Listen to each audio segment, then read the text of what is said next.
Okay, imagine this for a second. You're a medium. And I don't mean you're just, dabbling. You are the real deal. Right. You're getting ready to contact this non-physical intelligence that dictates thousands of pages of incredibly complex philosophy. It's serious work. Very serious. You have a schedule. It is rigid. You're supposed to be in a quiet room, dim the lights, go into a deep trance, and just channel wisdom about the universe. The whole 9 yards. It's a Wednesday night. It's 1965. And you've been working hard, and you look at your husband, and you just decide, you know what? The universe can wait. Yeah. I really want a beer. I think we've all had that feeling. Maybe not the channeling part, but definitely the I need a beer part. Exactly. So you go to a tavern, a local place. And we're not talking about some quiet intellectual pub, with leather armchairs. No. We're talking about a place with loud music. And get this, go-go girls dancing in cages. As one does in 1965. So you're there. You're drinking your beer. You're watching the dancers. You're having a great time. And then you look at your watch. And you're late. Ooh, that tang of guilt. You are late for your own seance. So you rush home. You're all breathless. You sit down. And the entity comes through. Now, what do you expect to hear? Well, you'd expect a cosmic scolding, right? A lecture on discipline, punctuality. A thunderbolt, maybe? You expect to get yelled at. But instead, the entity comes through and basically says, hey, good job on the beer. I like the go-go girls. You should do that more often. It completely shatters that whole image of the stoic, serious, spiritual guide. It's brilliant. It's hilarious. Welcome back to the Deep Dive.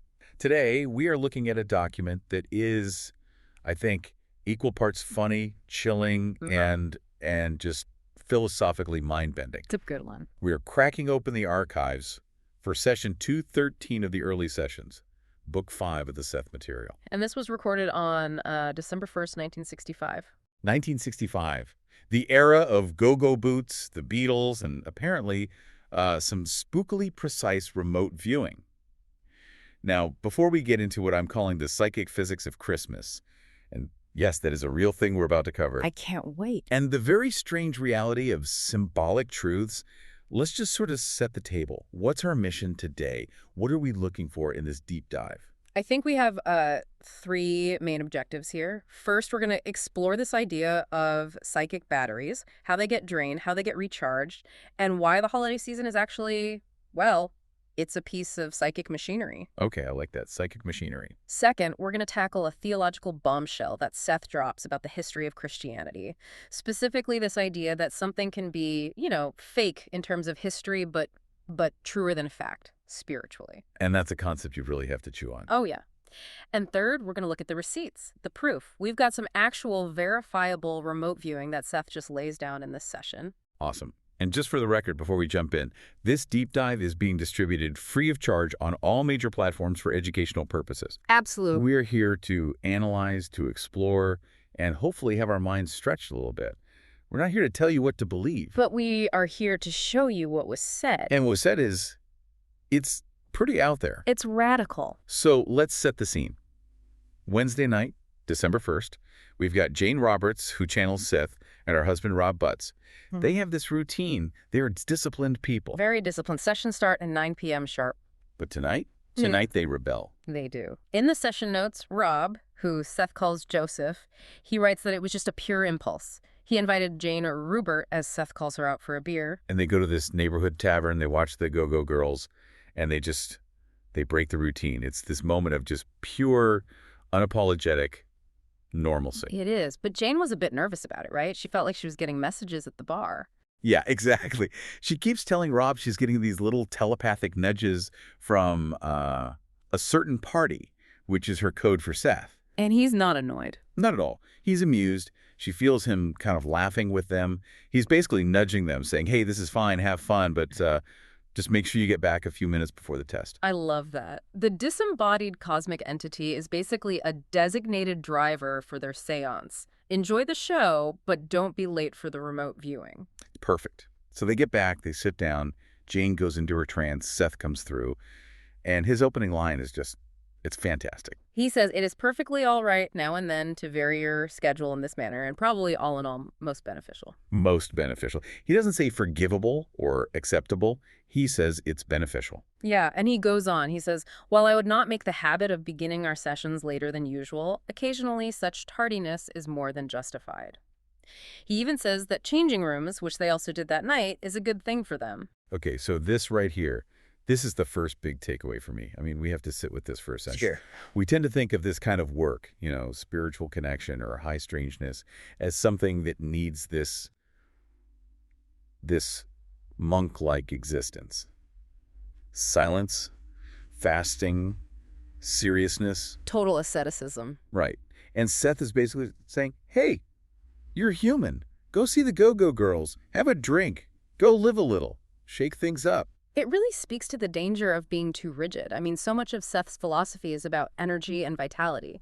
And he seems to be implying here that if your discipline becomes a cage, you're actually stifling the flow. So spontaneity is good for the connection. Spontaneity generates energy. Joy generates energy. Think about it. If you're just sort of grudgingly sitting down for a seance because, it's on the schedule, is that connection going to be as strong as if you come back energized and laughing from a fun night out? I don't think so. It's like a vibe check from 1965. If the medium is bored, the message will be dull. If the medium is alive and engaged with the world. Then the channel is wide open. Vitality is the fuel. Yeah. Exactly. But speaking of vibes, Rob, Jane's husband, he was definitely not feeling the vibe of the upcoming holiday season. No, he was not. We're in early December here. Christmas is just around the corner. And Rob is being, he's being a bit of a Grinch. He is. And, to be fair to him, his reasons are pretty understandable. They're the kind of objections an intellectual would have then or now. What's his issue? He says he feels a lack of festive spirit. He's looking at all the commercialism, the plastic Santas, the forced cheer, and it just feels hypocritical to him. He sees the gap between the ideals and the reality. A massive gap. He sees the Christian ideals of, peace on earth, love, charity. And then he sees the reality of how people are acting, which is often stressed out and greedy. And he's looking at the crowded shopping malls and thinking, this is all a sham. Why are we even doing this? Exactly. And since he and Jane don't subscribe to the literal religious dogma, they don't believe in the bearded man in the sky or, the literal Bible, he feels like participating in it is a lie. He feels intellectually dishonest putting up a Christmas tree. Okay. And this is where Seth just flips the entire script on what Christmas even is. Yeah. He completely reframes it. He does. He stops looking at it as a religious thing and starts talking about it as an energy event. Yes. He doesn't even engage with the commercialism argument. He just ignores it and looks at the function of the holiday.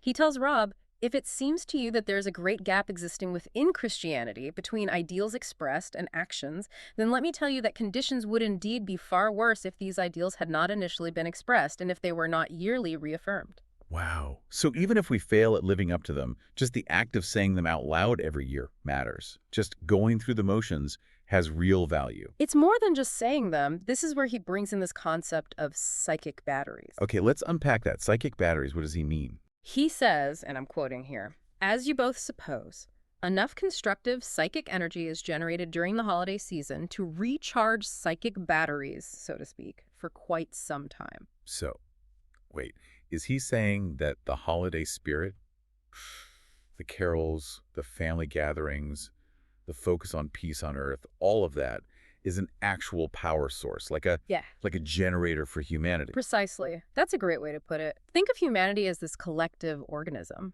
Life is hard, right? We're constantly dealing with struggle and loss and isolation. Seth is basically suggesting that the collective human psyche gets drained by all of that. We get worn down. And we need a recharge. We need a massive synchronized injection of hope and idealism just to keep going. And the holiday season, he's saying, is that injection. So it's like once a year, the whole species plugs into this grid of goodwill. If we didn't do that, what would happen? Yeah. We just collapse into despair. He implies that exactly. He says, were it not for this, your whole race would be in much more serious a predicament. I mean, just think about the weight of that statement for a second. He's suggesting that without this annual collective pause to focus on goodwill to men, the human race might not psychologically survive the darkness of winter. That is actually kind of terrifying. Oh. And beautiful. It makes all the tacky plastic decorations seem a lot more important all of a sudden. It does. And he tells Rob that his grinchy attitude is actually unhelpful to the whole system. He says, it will do you well to join wholeheartedly into the very necessary spirit of the time, for it is constructive and most beneficial. So his advice is basically, fake it till you make it. I don't think it's faking it. It's more like participate in the energy exchange. You don't have to believe in the specific dogma to believe in the need for collective goodwill, Right, you're contributing to the grid. You're helping charge the battery for everyone. Seth says it specifically acts against those feelings of despair that can creep up during the winter season. It's a psychic survival mechanism. I really love that idea, that the holiday spirit isn't just some marketing slogan, but an actual tangible frequency that we all generate to keep each other sane. Yep. It's utilitarian. It just works. It is pragmatism, pure spiritual pragmatism. Right. Seth doesn't stop there. He pivots from Christmas is good for your batteries to, to dropping a complete bombshell about the history of Christianity itself. Yeah, this is the part of the section that really stops you in your tracks. Yeah. He goes from this, supportive holiday cheer to some heavy theological deconstruction in, like a single breath. He just comes right out and says it. Now, there was no historic virgin birth and no historic crucifixion. Boom, mic drop. Right. I mean, for a Western audience in 1965, that is a massive, massive statement. He's saying the two foundational events of the entire religion. The miracle of the birth, the sacrifice of the death. He's saying they didn't happen, not in physical, historical fact. He's saying if you had a time machine and video camera, you wouldn't be able to film those events as described. But, and this is the huge but, right? He doesn't say they aren't true.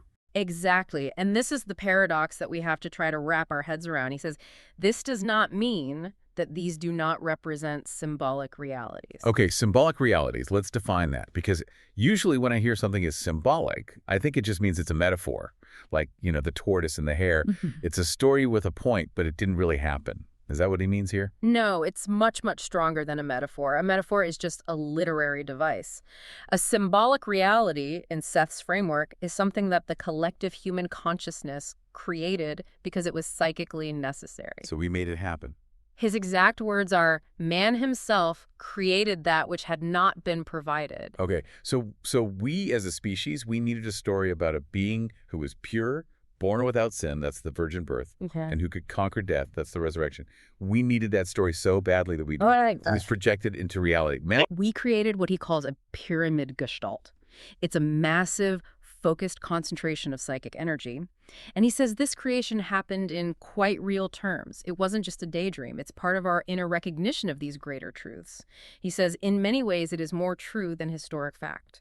More true than historic fact. That is such a heavy concept. How can anything be more true than what actually happened? A fact is a fact, right? Not in this model of reality. A physical fact is bound by time and space. It happens, and then it's in the past. It's gone. A symbolic reality, he argues, transcends time. It speaks to the innate abilities of the race. Seth says the character of Christ is an idealization. It's a projection of the best human qualities. And he's specific, not just male qualities, but human qualities. So it's a projection of what we have the potential to be. Exactly. So when we tell the story of the crucifixion and the resurrection, we're not just, recounting a news event from 2,000 years ago. We're reenacting a psychic drama. Yes. A psychic drama that reminds us that we are more than just these physical bodies that die. He says it hints at the innate abilities of the race to transcend physical time and space. We built the whole drama to remind ourselves of our own immortality. Wow. We knew deep down that death wasn't the end, but we couldn't articulate it. So we projected that deep knowledge onto a God figure. We wrote a play where the hero beats death so that we could understand that we can beat death. That's chilling. It implies that we are so powerful that we can literally invent our gods, or at least the stories of our gods, and make them so potent that they sustain entire civilizations for millennia. It completely flips the power dynamic, doesn't it? It shifts power away from some external, separate deity and puts it right back into the collective human psyche. We aren't subjects of a king. We are the authors of the play. We created the myth to save ourselves. Which leads directly to the next logical question. And Rob and Jane, being smart, they spotted it immediately. If there was no historic crucifixion, and if this Christ figure is a symbolic reality that we created, then who are we talking to when we pray? Exactly. Is prayer just talking to yourself in an empty room? If the external God is just a projection, is the phone line dead? Who is on the other end? Who picks up? Seth addresses that directly. He says, as far as prayer is concerned, someone does indeed listen. And who is it? The self who prays listens and makes necessary adjustments and improvements. Wait a minute. So I'm talking to myself. That sounds a little I don't know, narcissistic. Well, it's not the you that's worried about traffic or what's for dinner. You're talking to the greater you that exists as part of what he calls all that is. He Oh. says, for the individual is part of all that is and therefore partakes of the abilities of the psychic gestalt. Let me see if I can rephrase that to make sure I get it. I have my little ego self, my daily personality, but I also have a bigger expanded self that's connected to everything in the universe. That's the idea. So when I pray, I'm basically just opening a communication channel between the little me and the big me. Yes. You're not begging some guy in a cloud to fix your problems. You're focusing your own intent. You're Yeah. activating your own connection to that greater whole. And your higher self, for lack of a better term, hears that and makes the adjustment. You are the caller and the operator. Exactly. But because you're part of the whole system, you have access to the resources of the whole system. It's a feedback loop. That's incredibly empowering. It really takes the idea of begging out of prayer and Ugh. turns it into what? Activation. Alignment. You're aligning your local self with your non-local greater self. Yeah. And that greater self has the power to actually influence and change reality. Okay. So let's pause and just look at the scoreboard here for a minute. Let's do it. We've covered the philosophy of go-go girls are good for the soul. We've covered the theology of Christmas as a planetary battery charger. We've covered the metaphysics of Christ as a co-created symbolic reality. This is all very, very high-level abstract stuff. It is. And this is usually the point where a healthy dose of skepticism kicks in. It's one thing to spin these beautiful, complex theories about the nature of God. It's another thing entirely to prove any of it. Exactly. But this is the Seth material. And one thing Seth always, always does, and this is why I love digging into these archives, is that he backs up the high-flying concepts with what the kids today would call the receipts. It offers proof. Hard, weird, specific proof. And that means we need to talk about Dr. Instream. Yes. Okay, so for context, Seth would often conduct these little tests to prove that he could see things that Jane and Rob had no possible way of knowing. Right. And in this session, immediately after this huge discussion on the nature of Christ, he just pivots and says basically, okay, now for a test. And he starts to remote view a contact of theirs, a Dr. Instream. Just to be clear, Jane and Rob are in Elmira, New York. Dr. Instream is somewhere else entirely. There are no cell phones, no internet, no way to contact him at that moment. None. And Jane is in a deep trance. She starts describing where Dr. Instream is at that exact moment. She says, again, it seems. He's in a room that is at least partially below ground level, with chairs, many chairs in it, of the straight-backed variety. And she thinks it might be a cafeteria. Yeah, she says, whether or not this is a cafeteria, I do not know, but he and others seem to be drinking coffee. She sees him in a business suit. He's standing up. He's talking to two other people. I mean, that's already pretty specific. Business suit, drinking coffee in a basement room. But then it gets even more specific, right? She starts describing a book he got. She does. She says, he received a book by mail today, a biography sort of book, having to do with a personality of the late 1800s, a medium. A biography of a medium from the 1800s? Yeah. That is such a specific prop to just pull out of the air. It's not just a he got a book. It's the genre, the subject, the time period. And then she backtracks to his dinner from earlier. She says he had cocktails and dinner with a woman at a restaurant, and she names it Your Howard Johnson's. The iconic Hojos, the orange roof and everything. And then she gives the price. This is my absolute favorite part of the whole session. The dinner costing $4.75. $4.75. Okay, I did the inflation calculation on this. In 1965, $4.75 is somewhere between $45 and $50 today. Wow. So that was not just a burger and fries. That was a decent steak dinner at a Howard Johnson's. Seth called it a business mixed with social affair. But the precision of that number, he doesn't say around $5, he says $4.75. Why? Why would a cosmic entity care about the dinner check? Because it's a demonstration of what he calls traveling clairvoyance. He is perceiving the physical reality of another location, and he throws in these tiny mundane details, the price of the check, the type of book, because those are the things that are verifiable. It's the mundane stuff that makes it convincing. If he just said, oh, he's pondering the mysteries of the universe, well, anyone could say that. But he spent $4.75 on dinner. That's a data point. You can call Dr. Instream and ask him. And they did. They verified these things later. It's Seth's way of saying, look, I'm not just a figment of Jane's imagination. I can see your physical world with startling clarity. And he doesn't even stop there. They move right from that into the envelope test. Right. Another classic Seth experiment. Rob would take an object, put it in a sealed double envelope. Jane has no clue what's inside. She just holds it, and Seth describes the contents. A classic double-blind test. What was in the envelope this time? This time, the object was just the front of another envelope, one that had been mailed to them by Jane's father a few months earlier, back in July. So just a piece of paper. What does Seth see? He starts with a connection with water. And the envelope was postmarked from? Ormond Beach, Florida, right on the Atlantic Ocean. Okay, that's hit number one. Then he says, horizontal lines that are similar to each other. And on the envelope was?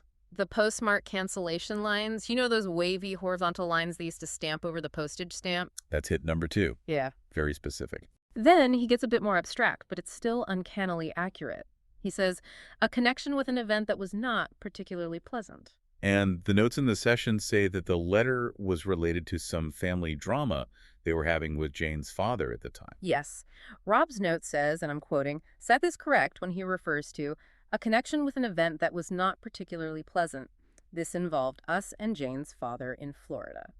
And finally, Seth mentions a connection with another individual, a male, which is obviously Jane's father who sent the letter. What's so fascinating there is the mix of perceptions. He gets the physical description, the horizontal lines, but he also reads the emotional resonance, the not particularly pleasant energy of the object.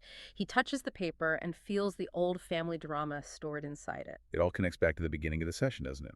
We have this incredibly high-level philosophy about the symbolic nature of Christ and the power of collective consciousness. And then we get this very grounded, very gritty demonstration of, I can tell you what's in this sealed envelope. It's Seth's way of saying, trust me on the big, universe-altering stuff, because I can prove to you that I know the small, mundane stuff. I know how much Dr. Instream paid for his steak dinner, so you should probably listen to me when I start talking about the nature of God. Exactly.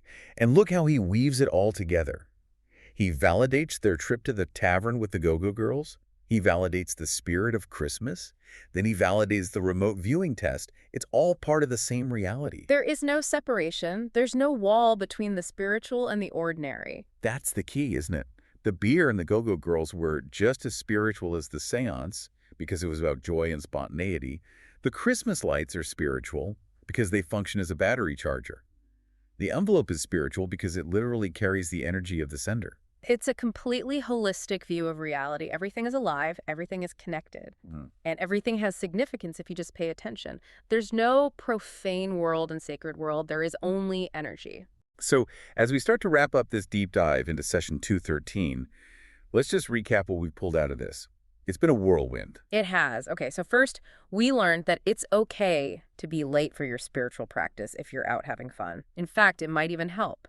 Vitality matters more than rigid discipline. We learned that the holiday season, for all its commercialism, is a vital psychic battery charger for the whole human race, keeping us from falling into despair. It's a mechanism we actually need. We learned that historical fact isn't the only kind of truth, that we can collectively create what Seth calls symbolic realities, like the drama of Christ, that are more true than fact because they speak to our immortal nature. We are the authors of our own deepest myths. And we learned that prayer isn't begging an external God. It's a conversation with the selves, which is already part of all that is. You are the one listening. And we learned that Seth knows exactly what you ordered for dinner last night and how much it cost. $4.75. Yeah. Never forget. Never forget. All right, so here's my final thought for you to chew on. Seth suggests that we, as a collective, created the symbolic reality of our major religions to literally save ourselves from despair. We invented a story so powerful that it became real enough to live inside of. A powerful idea. So if we did that, what other fictions have we made real? What other structures in our society, money, nations, laws, even our own limitations, what if they're all just stories we told ourselves so convincingly that we forgot we were the authors? And if we wrote them, could we rewrite them? That is the question. Now, if you want to go straight to the source for this, and you really should, because we've only scratched the surface here, you need to check out the Seth material. This session specifically, again, was session 213 from the early sessions. Book 5, you can find these books and really a treasure trove of other information at the New Awareness Network website and bookstore. The address is sethcenter.com/d-early-sessions. And we want to give a huge thank you to the New Awareness Network for keeping this material preserved and available for all of us. It is a rabbit hole that is absolutely worth going down. Oh, absolutely. There is nothing else quite like it. Thank you for joining us on this deep dive. Go recharge your psychic batteries, maybe with a beer, maybe with some holiday cheer, or maybe just by remembering that you are the one who's listening to your own prayers. Stay curious.